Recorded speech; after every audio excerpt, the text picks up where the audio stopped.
Hi everybody, Leah here with your weekly card reading starting Monday the 18th of December 2017.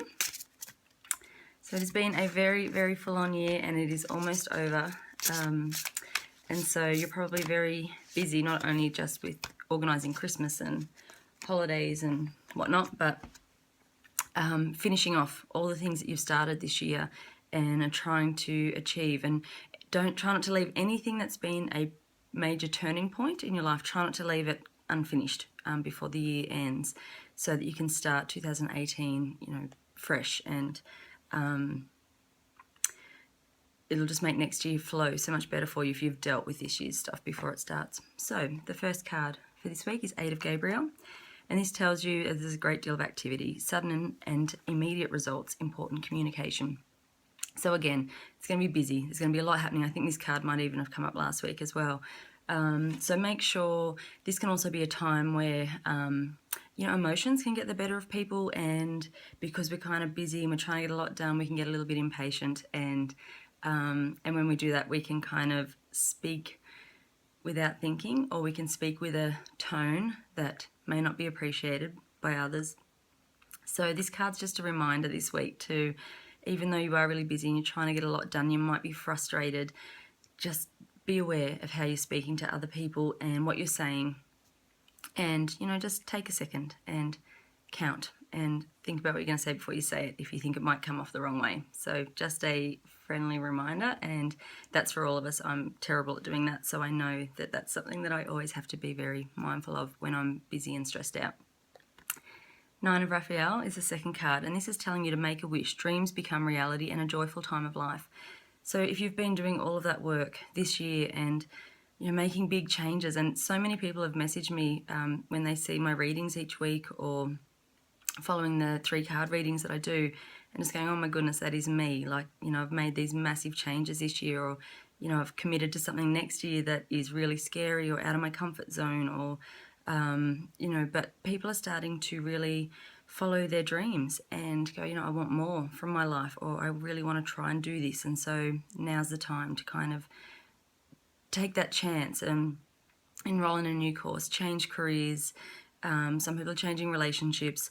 It might be a new way of life, it might be getting fit and healthy and joining a gym and eating better, or whatever it is. It could be a complete overhaul of money. That's been a big thing for a lot of people this year as well, is really trying to get rid of some debt and, cut up the credit cards and start paying off the loans a bit quicker, so that you can live a life that's easier and more in alignment with who you are, because you're not being ruled by the debt and the fear that's around money. So whatever it is for you, this is telling you, if you've been doing that work, that it's paying off and better times are ahead, and you're going to be able to manifest the things that you want in life and the life you want to live.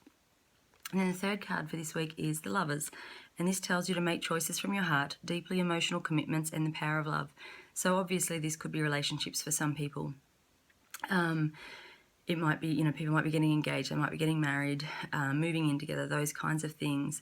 But I think this card is also a reminder to really, we tend to make decisions, big important decisions with our brains, and we do what's sensible and follow logic. But this card is telling you to really check in with your heart, and does it feel right? Is it really what you want? Because it doesn't matter really how sensible the choice is if it's not actually the life you want to live, or in alignment with who you are or your divine purpose.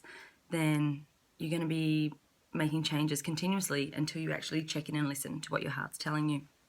So if you do that early in the decision-making process, you're going to get to where you want to go a whole lot quicker, and it's probably going to save you a whole lot of angst in that time. So really, just take the time out, just sit and listen. Is this what I want? Does this feel right?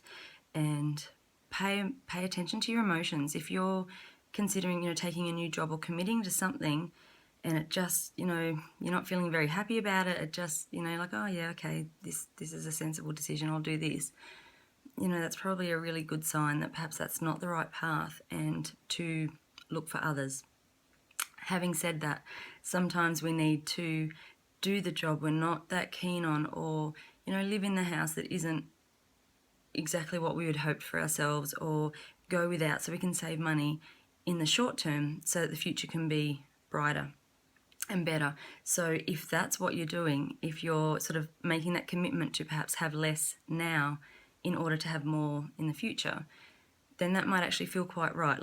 And you might be happy with that decision because it's leading you to where you want to go.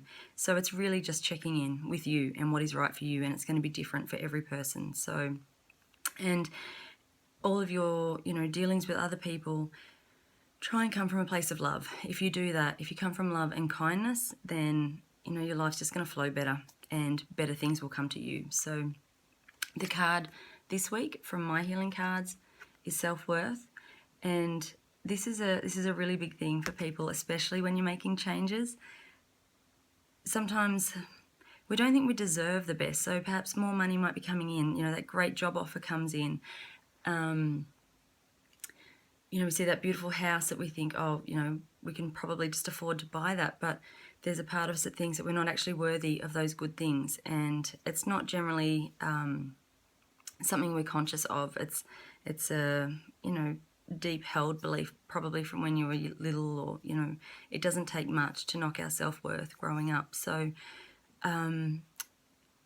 take the time this week to really use your affirmations, use your tapping. If you follow my readings, I talk about tapping all the time. It's one of the easiest techniques you can use to take the things you don't want and shift the energy around them and change your thoughts and your feelings around them in order to focus on the positive.